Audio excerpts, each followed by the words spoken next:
The fire certainly affected my personal life growing up on the Lower East Side.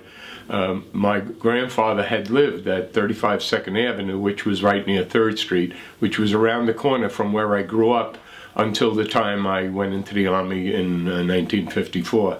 Justice was not served after the fire. Max Blank and Isaac Harris were put on trial.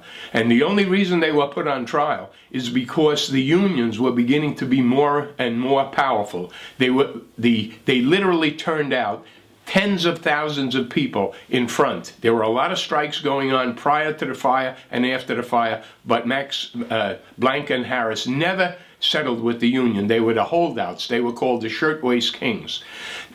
During the criminal trial, it was only recently came out, because of the 100th anniversary approaching, that the judge, and I'll call him a corrupt judge, he had been a Tammany judge, and he had actually been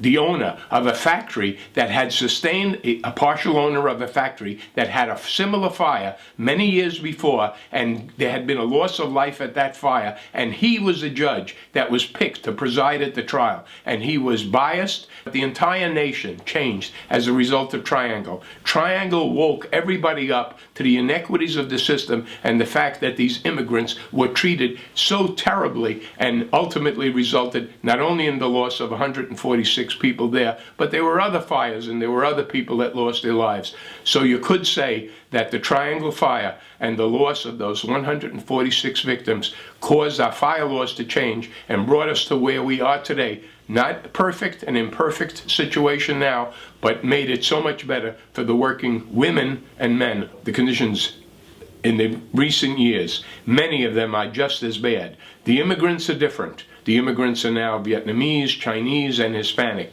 but the immigrants then were Jewish and Italian. That has changed, but the working conditions are still motivated by the greed of the employers in locking doors, in working under terrible working conditions, in not having adequate sprinklers, not having adequate exits, doors opening the wrong way, and crowding people, the workers, into very small spots.